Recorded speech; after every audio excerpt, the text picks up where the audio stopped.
Amigas, amigos, me da un gusto enorme que nuevamente me acompañen. Hoy les traigo un tema controversial del caso de Ernesto Zedillo, porque cuando hablamos de traición al pueblo, a nuestro pueblo mexicano, hay nombres que simplemente no podemos dejar pasar. Y uno de ellos es precisamente el de Ernesto Zedillo, el mismo que entregó a México a los banqueros con el Fobaproa, ese rescate bancario que nos convirtió en esclavos de la deuda privada convertida en pública. Sí, ese Zedillo que hoy se pasea por el mundo dando clases de democracia y economía, cuando aquí dejó al país hundido en la pobreza, con salarios de hambre y con millones condenados al exilio económico. ¿Y ahora qué hace? Sale a criticar a nuestra presidenta Claudia Sheinbaum. ¿Sí? Nuestra presidenta, que le guste o no, fue elegida con el respaldo popular, mientras él ni siquiera pudo sostener su gobierno sin arrodillarse ante el Fondo Monetario Internacional de ese tamaño. Es indignante escucharlo hablar de Estado de Derecho cuando en su sexenio, el ejército masacró, a indígenas en Actel, cuando el neoliberalismo aplastó cualquier esperanza para el campesino y cuando el país entero se vendía al mejor postor. Zedillo no tiene autoridad moral, es el rostro de la traición, el hombre que privatizó todo, ¿sí? Lo privatizable, que dejó a los trabajadores a merced de las afores, que consolidó el modelo de desigualdad que hoy seguimos combatiendo. Así que, cuando lo oigan hablar de peligros para la democracia, pregúntense, ¿de qué democracia habla un hombre que entregó el petróleo, los ferrocarriles, el sistema bancario? No.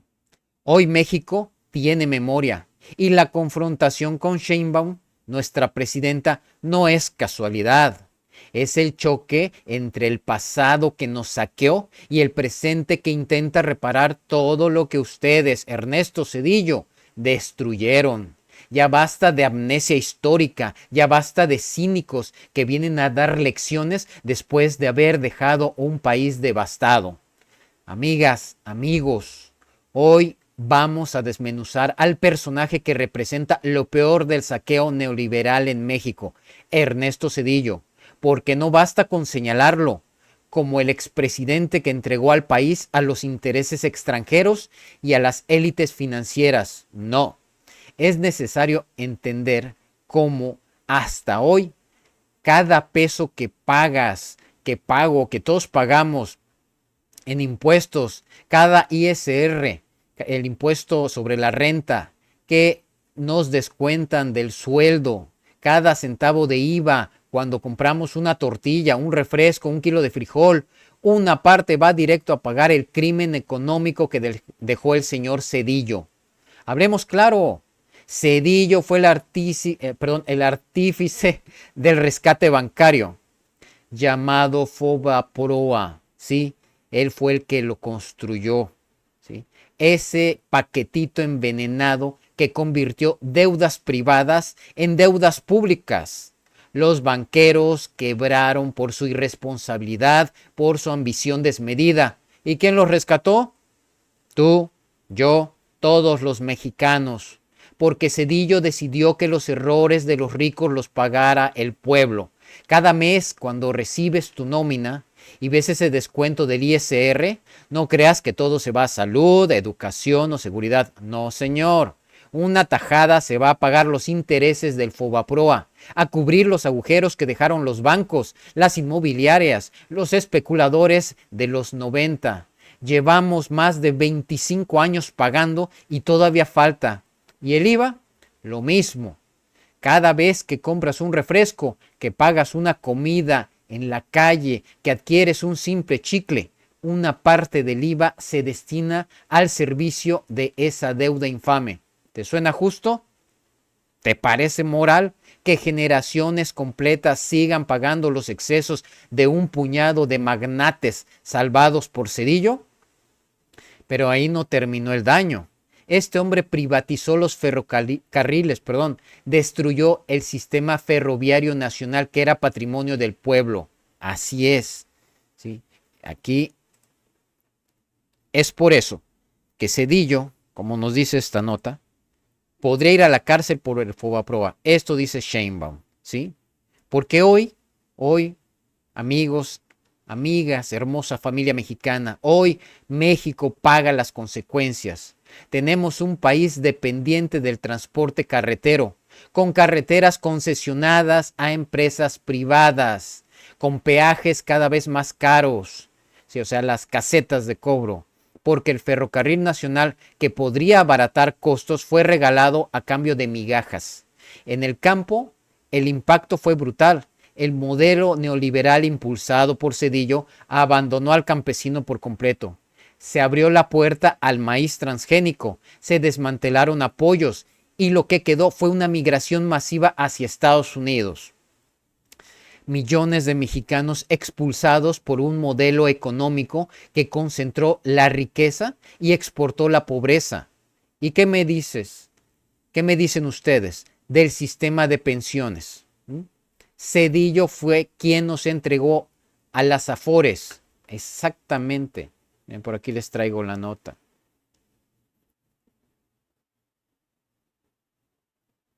Me parece... Zedillo. Bueno, parece que no la tengo, pero tenemos esta. Encontronazo. De Fobaproa a las pensiones vitalicias. Aquí está. Vamos a tocar ese tema. El encontronazo entre Zedillo y Sheinbaum resucita viejas polémicas. Es que no son viejas polémicas. Es un tema que hasta hoy lo vivimos, ¿sí? Como les decía, las Afores, ¿sí? Esos fondos de inversión que juegan con el dinero de los trabajadores, ¿sí? Que cobran comisiones altísimas y que a la hora de la jubilación, perdón, ofrecen pensiones miserables. Mientras los banqueros siguen contando billetes, los jubilados se enfrentan a un retiro indigno. Zedillo no solo destruyó estructuras económicas, destruyó confianza, destruyó esperanza, convirtió la política en un negocio para unos cuantos y sembró el desencanto social que hasta hoy seguimos pagando en violencia, en desigualdad, en desconfianza hacia las instituciones. Y aquí viene la parte más insultante. Mientras tú, yo, trabajamos horas extras para pagar renta, comida, salud, mientras los jóvenes tienen que estudiar y trabajar al mismo tiempo, mientras los adultos mayores buscan sobrevivir con pensiones de hambre. ¿Dónde está Zedillo? En cómodos consejos de administración de empresas transnacionales, cobrando como experto en crisis que él mismo ayudó a provocar. Ese es el rostro del cinismo, amigas y amigos. El hombre que habla de democracia desde foros internacionales, que critica a nuestra presidenta Claudia Sheinbaum, que pretende darnos lecciones de Estado de Derecho, cuando su legado es un agujero negro de corrupción, impunidad y desigualdad. ¿Sabían que el rescate de Fobaproa representó más del 12% del Producto Interno Bruto mexicano en su momento? Es decir, una bomba económica que comprometerá el futuro de varias generaciones. ¿Sabían que ese rescate costó más que muchos de los programas sociales que hoy garantizan comida, becas, pensiones a quienes más lo necesitan? Hoy, cada vez que pagamos impuestos, estamos cargando en la espalda los errores de Zedillo. Cada carretera que no se construye, cada hospital que no se equipa, cada escuela que no tiene pupitres suficientes, es dinero drenado por una deuda que jamás debió existir, pero que Zedillo impuso para proteger a sus amigos. Así que no es exageración, no es un juicio duro, es justicia histórica. Señalarlo como lo que fue, un traidor al pueblo, un operador del saqueo, un político que puso los intereses de las élites por encima del bienestar nacional. Hoy, amigas y amigos, tenemos memoria. Hoy sabemos de dónde vienen nuestras heridas. Hoy sabemos que para que México avance, tenemos que dejar de escuchar a quienes ya demostraron que su único proyecto es el beneficio propio. Zedillo, el pueblo no olvida. Zedillo, el pueblo no perdona. Y cada peso que nos sigan quitando para pagar tu desastre será un recordatorio de que el verdadero peligro para México nunca estuvo en las calles, estuvo en los pinos. Porque sí, hablamos de traición al pueblo trabajador. Hay un nombre que no puede faltar, Ernesto Zedillo, porque no basta con señalarlo por el Fobaproa, por la entrega del país a los banqueros o por haber impuesto a sus ministros en la Suprema Corte. No, hay una herida profunda, una traición silenciosa que hasta hoy sigue sangrando. La reforma a las pensiones de 1997. Vamos a hablar claro. Antes de Zedillo, los trabajadores podían aspirar a una pensión equivalente al 100% de su último salario. Pero llegó Zedillo con su bandera neoliberal y cambió las reglas. Eliminó el sistema de reparto solidario y lo sustituyó por un modelo individual de cuentas en afores. El resultado fue devastador. Los trabajadores dejaron de recibir una pensión digna y empezaron a ser condenados, en promedio, a sobrevivir con apenas el 50% de su salario. Imagínense esto.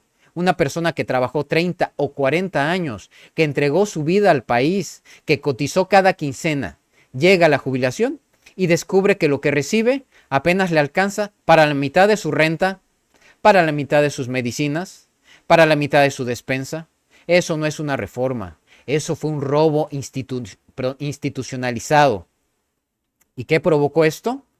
Un ejército de adultos mayores buscando trabajos precarios para completar sus gastos. Abuelitos de 70 años trabajando en las esquinas, cuidando coches, boleando zapatos o metidos en supermercados empacando bolsas por unas monedas. ¿Ese es el país que nos dejó Zedillo? Sí, un país donde envejecer es una condena. Y ojo, porque esto no es un problema del pasado, es un problema del presente. Hoy hay millones de trabajadores que están por jubilarse bajo el esquema de las afores. ¿Saben que su retiro será suficiente? No. Que lo que les espera no es descanso, sino angustia. Pero la cosa no queda ahí, porque si algo representa el descaro, la desigualdad y el cinismo del viejo régimen, es la pensión vitalicia para expresidentes instaurada formalmente durante el gobierno de Ernesto Zedillo, donde robaron millones de pesos hasta que llegó el presidente Andrés Manuel López Obrador. Porque sí, Zedillo no solo dejó al pueblo cargando con el Fobaproa, no solo condenó a los jubilados a sobrevivir con el 50% de su salario a través de las afores, también se aseguró de que él y sus iguales nunca conocieran la precariedad, mientras millones de mexicanos envejecían trabajando en lo que podían. Zedillo se garantizó para sí mismo y para los expresidentes una pensión multimillonaria, pagada por el mismo pueblo que había traicionado. Hablemos de números. Mientras una persona jubilada promedio en México recibe entre 3,000 y 6,000 pesos al mes, los expresidentes llegaron a recibir pensiones por encima de 200,000 pesos mensuales. Más asistentes, escoltas, choferes, seguro médico privado y toda clase de privilegios. Un insulto mayúsculo a la dignidad nacional. Ganaban solo en pensión, sin contar las prestaciones, lo que representa, un mínimo de 33 a 66 trabajadores y sin contar además sus ganancias por vender al país. ¿Y bajo qué argumento? Según Zedillo, había que garantizar la seguridad y el decoro de la investidura presidencial. Pero la realidad es simple. Lo que garantizó fue la impunidad y la comodidad de una casta política que saqueó al país durante décadas, mientras los campesinos sobrevivían con lo mínimo, mientras los obreros enfrentaban jubilaciones de miseria, mientras las viudas de pensionados se quedaban con una fracción del ingreso original. Zedillo y compañía, en eso, aseguraban que a ellos nunca les faltara nada. Se blindaron de por vida, como si ser expresidente no solo mereciera respeto, que lo podría merecer si hubieran servido al país con honor, sino que además una fortuna a costa del erario. Y aquí la ironía más brutal. Zedillo, el hombre que le dijo al pueblo que había que apretarse el cinturón el hombre que entregó las finanzas públicas a los banqueros, el hombre que mutiló el sistema de pensiones del IMSS e ISSSTE, nunca tuvo empacho en asignarse a sí mismo y a sus predecesores un retiro dorado. Así funciona el cinismo neoliberal. Para el pueblo, sacrificio, austeridad, ajustes estructurales. Para ellos, cheques mensuales de 6 cifras, seguridad privada pagada por el pueblo y un futuro asegurado en consejos de administración de empresas que lucraron con las privatizaciones. Pero eso ya se terminó. Hoy, gracias a reformas recientes impulsadas por gobiernos populares, incluido el del presidente Andrés Manuel López Obrador, esas pensiones se eliminaron y por primera vez en décadas el expresidente tiene que vivir de lo que realmente ganó por su trabajo. Pero que no se nos olvide, fue Zedillo quien instauró ese privilegio insultante y fue Zedillo quien dejó claro que en su México los de arriba nunca pagarían el precio de sus decisiones. Así que cada vez que escuchen a los defensores de Zedillo hablar de mérito, de eficiencia, de responsabilidad fiscal, recuérdenles esto. El México que ellos construyeron era un país donde al pueblo se le pedía sacrificarse para que los de arriba vivieran como reyes, y eso hoy ya se terminó. Y aquí viene la parte incómoda que los opositores no quieren reconocer, pues en contraste de los gobiernos como el de Zedillo, nuestra presidenta Claudia Sheinbaum ha puesto el dedo en la llaga y nos ha quedado en el diagnóstico, y no se ha quedado en el diagnóstico ni en la crítica. La presidenta ha impulsado reformas para aumentar las aportaciones patronales y del Estado al fondo de pensiones. Ha propuesto un fondo complementario para que quienes reciban pensiones mínimas y se vean beneficiados. Y además está empujando una transformación integral que permita corregir este crimen social que Zedillo dejó como herencia. Porque la presidenta Sheinbaum entiende algo que Zedillo nunca entendió, que las pensiones no son limosnas, señor, son un derecho conquistado con sudor, con esfuerzo y con décadas de trabajo honrado. Así las cosas. Mientras los neoliberales siguen defendiendo las afores porque les llenan los bolsillos a sus amigos en los bancos, nuestra presidenta Sheinbaum defiende al trabajador. Mientras los voceros del viejo régimen gritan populismo cada vez que se menciona la justicia social, nuestra presidenta Sheinbaum habla de dignidad, de igualdad, de futuro. Así que amigas, amigos, no nos dejemos engañar. Cuando hoy vemos a quienes defienden el modelo de Zedillo, recordemos que lo que defienden no es un sistema financiero sano, defienden un sistema que enriquece a pocos y empobrece a millones. Cuando los escuchemos hablar de responsabilidad fiscal, preguntemos, ¿responsabilidad para quién? ¿Para los bancos o para el pueblo? Hoy tenemos una presidenta que no teme enfrentar esas herencias malditas. Y si queremos un México donde los adultos mayores vivan con dignidad y no con miedo, entonces tenemos que entenderlo. El verdadero peligro no está en las reformas sociales. El verdadero peligro es dejar intactos los que Zedillo nos dejó. Por eso, amigas, amigos, no crean ni por un segundo que Ernesto Zedillo anda por el mundo con la conciencia tranquila. Hoy hay investigaciones en curso que buscan determinar el grado exacto de su responsabilidad en decisiones que hundieron a México. Y más grave aún, se están rastreando posibles nexos con redes del crimen organizado que florecieron durante su sexenio. Sí, así como lo oyen. Aquí vemos, senadores alistan comisión especial para el caso Zedillo. Los senadores morenistas argumentan que Zedillo Ponce de León no solo ocultó operaciones para la aprobación del FOBAPROA, sino que resultan en cuentas secretas, sino que ahora enfrenta acusaciones de vínculos con el narcotráfico. De ese tamaño este personaje. Porque sí, mientras el ciudadano común, al pobre ciudadano común, lo encarcelan por robarse un pan para darle de comer a sus hijos, a los de cuello blanco como Zedillo, se les ve paseando por universidades extranjeras, foros internacionales, consejos de grandes corporaciones. Pero si la justicia fuera pareja en este país, Zedillo ya estaría tras las rejas enfrentando cuentas por el desastre económico que provocó y por haber permitido, cuando no era favorable, el crecimiento de estructuras criminales que hoy nos siguen desangrando, ¿sí? O sea, hay cierta información que estoy investigando para dárselas más adelante, de unos reportajes que han salido a la luz, tal vez algunos ya los han escuchado, donde se toca la teoría de que Zedillo donó un grupo de élite del ejército mexicano a un cártel. Este élite era llamado Zulu. Y este cártel, bueno, más bien, este grupo de élite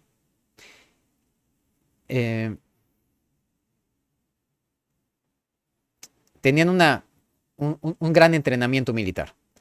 El punto es que cambiaron su nombre de Zulu a solo Z y fue cuando nacieron los Zetas.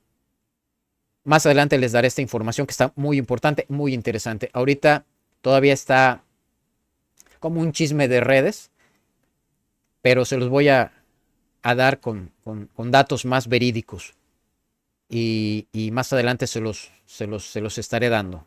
Mientras tanto, pues sigamos desmenuzando aquí a este personaje que lo define entre muchas palabras la de cínico, ¿sí?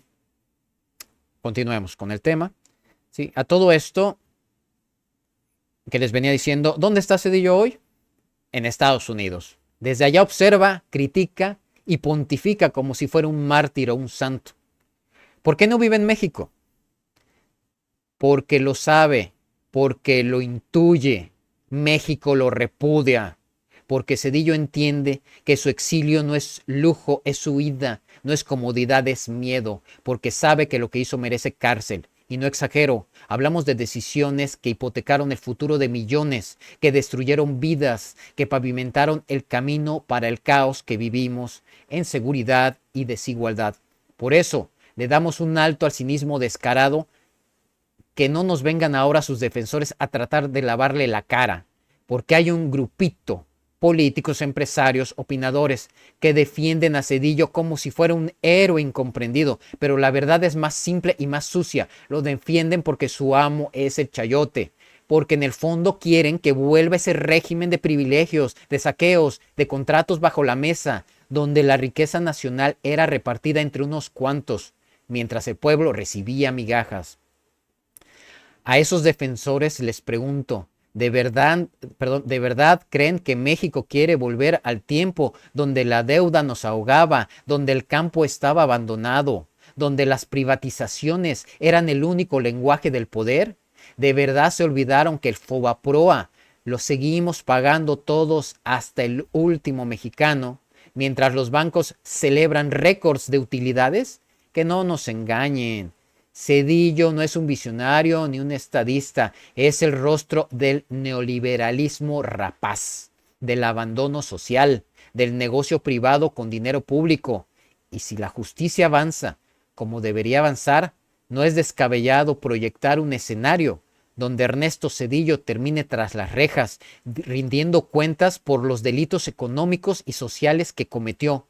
Porque sí, amigos, amigas, la cárcel también es para los poderosos. Y cuando el pueblo despierte del todo, cuando la justicia deje de ser selectiva, este país no solo habrá recuperado su dignidad, habrá cerrado uno de los capítulos más oscuros de su historia.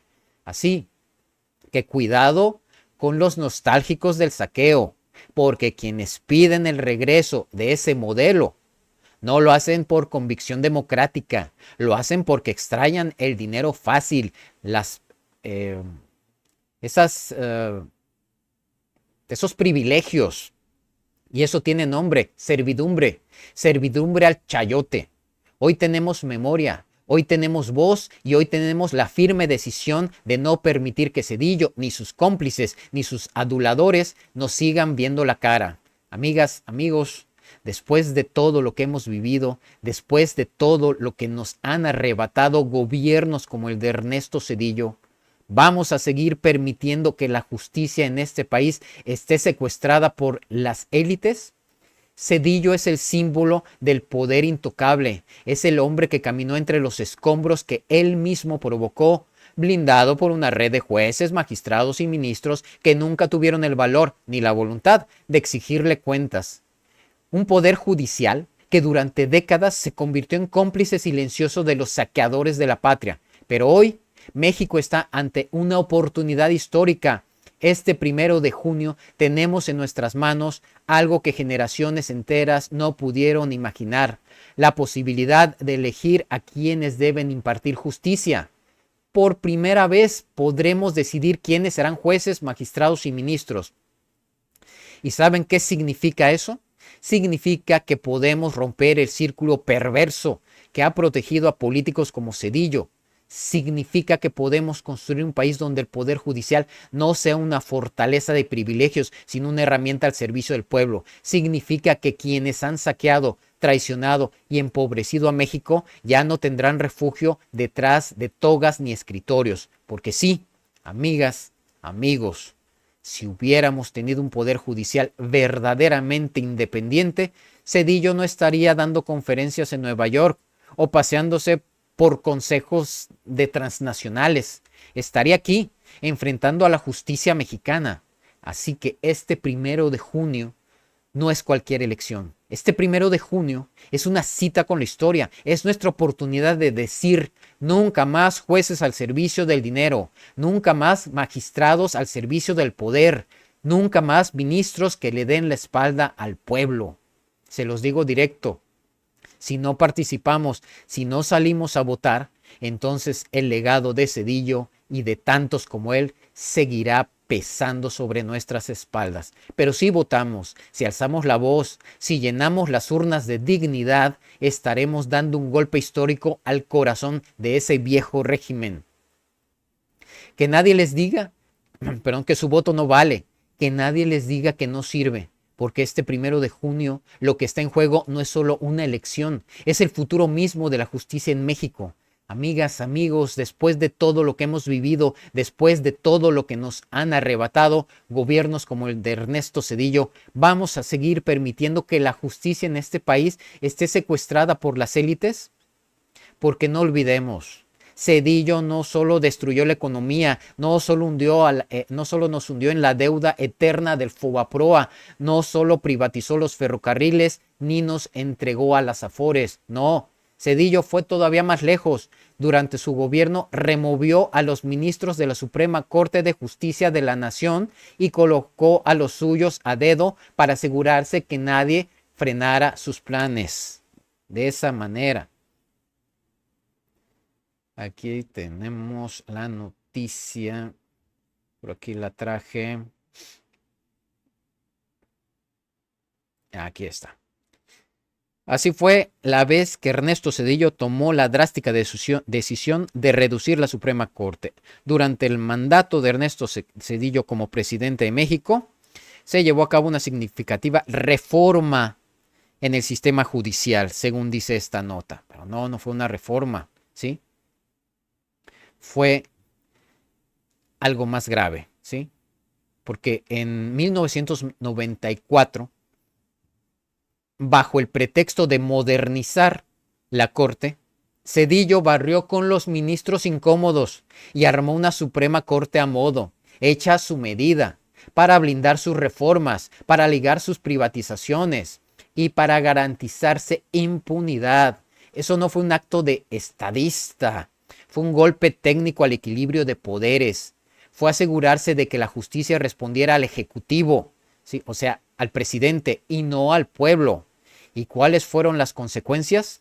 Que durante su sexenio y muchos años después, las decisiones fundamentales para la vida del país se tomaron en función de intereses económicos, no del bienestar social. Que las reformas neoliberales pasaron como cuchillo en mantequilla, mientras millones eran empujados a la pobreza, que los ministros de toga y martillo se convirtieron en los mejores aliados del saqueo. Así que no nos confundamos. Cuando hoy escuchamos a Zedillo y a sus defensores rasgarse las vestiduras hablando de la independencia judicial, lo único que nos están mostrando es su cinismo, porque ellos saben perfectamente que si la Corte se hubiera mantenido independiente, si no se hubiera arrodillado ante el poder, Zedillo no habría podido imponer su modelo depredador. Y mientras todos nosotros, el pueblo, tenemos que trabajar arduamente todos los días para salir adelante, para llevar el pan a nuestras mesas y en muchos casos viviendo al día, les pregunto, ¿y dónde está Zedillo hoy? En Estados Unidos, como les comenté. Vive cómodamente, rodeado de lujos, dando conferencias y asesorando empresas que se enriquecieron en buena parte gracias a sus políticas. Así es. Y como se los mencioné antes, se los insisto, ¿por qué no vive en México? Porque lo sabe, México lo repudia, lo repudiamos los mexicanos, porque entiende que su exilio no es por placer, es por miedo, porque sabe lo que hizo en un país con verdadera justicia, le costaría la cárcel a este sinvergüenza.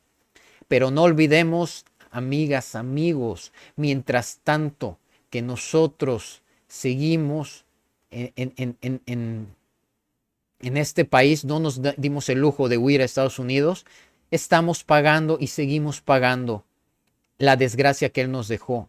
Cada peso del impuesto sobre la renta de nuestro sueldo, cada centavo de IVA, cada impuesto en cada producto sigue alimentando esa deuda infame del Fobaproa. Esa es la herencia de Zedillo y sus defensores, ¿sí? Esos que aparecen en medios, en redes, en columnas pagadas, esos que lo llaman estadista y lo defienden con fervor. Lo hacen porque su amo es el chayote, aunque les duela, chayoteros, porque anhelan el regreso de un régimen donde el poder era el negocio, ¿sí? Y el pueblo mercancía. Pero aquí viene la parte más importante, ¿sí? Este 1 de junio, insisto, tenemos una oportunidad histórica. Insisto, no hay que desaprovecharlo. Esto es la historia moderna de México, ¿sí? Nunca se había visto elegir a nuestros magistrados y ministros. Por primera vez podemos romper ese círculo de poder que Zedillo ayudó a construir. Este 1 de junio no solo es una elección, es un golpe directo al corazón del viejo régimen. Es la oportunidad de decir nunca más jueces puestos a dedo, nunca más ministros comprados, nunca más magistrados al servicio de las élites. Si no votamos, si no participamos, entonces los Zedillo de ayer y de hoy seguirán decidiendo nuestro país. Pero si votamos, si alzamos la voz, si llenamos las urnas de dignidad, estaremos diciendo fuerte y claro que el pueblo ya no está dispuesto a ser espectador de su propio saqueo. Así que, amigas, amigos, que nadie nos engañe, que nadie diga que nuestro voto no importa. Por favor, ¿sí? Hoy no solo elegimos nombres, elegimos el futuro de la justicia de México. Y si lo hacemos bien, estaremos más cerca de ver a los Zedillos del pasar de la impunidad a rendir cuentas como antes nunca lo hemos imaginado. Ahora bien, también quiero hablarles de un discurso que escuchamos todos los días en bocas de la oposición, de ciertos medios y de analistas de escritorio. Nos dicen que en México vivimos un oficialismo peligroso y un autoritarismo disfrazado. Pero ¿qué significa realmente esas palabras? ¿Y por qué son una mentira descarada cuando intentan aplicarlas al gobierno actual de nuestra presidenta Claudia Sheinbaum o al del presidente Andrés Manuel López Obrador? Permítame un tantito, aclarémonos la garganta.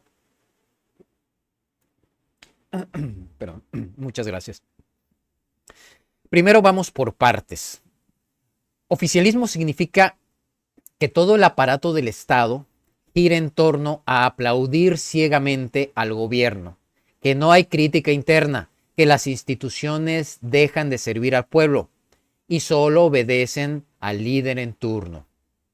Por su parte, el autoritarismo es cuando el poder se concentra en una sola persona o en un grupo que toma decisiones sin consultar, sin escuchar al pueblo, usando la fuerza o las leyes a su favor para callar opositores y eliminar contrapesos. Ahora pregunto, ¿de verdad eso describe al México de hoy? Porque tenemos un Congreso que debate, tenemos medios que critican todos los días, tenemos redes de sociales llenas de voces opositoras, tenemos marchas en las calles. ¿Dónde está ese autoritarismo? ¿Dónde está ese oficialismo absoluto? En cambio, miremos hacia atrás, a los gobiernos neoliberales, que sí fueron ejemplos claros de oficialismo y autoritarismo. Zedillo, por ejemplo, barrió con los ministros de la Suprema Corte y puso a los suyos, eliminando un contrapeso fundamental. Eso no fue diálogo, eso fue imposición.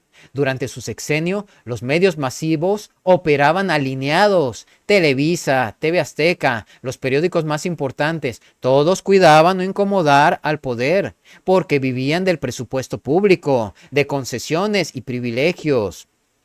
Eso es oficialismo, un coro de aplausos pagados.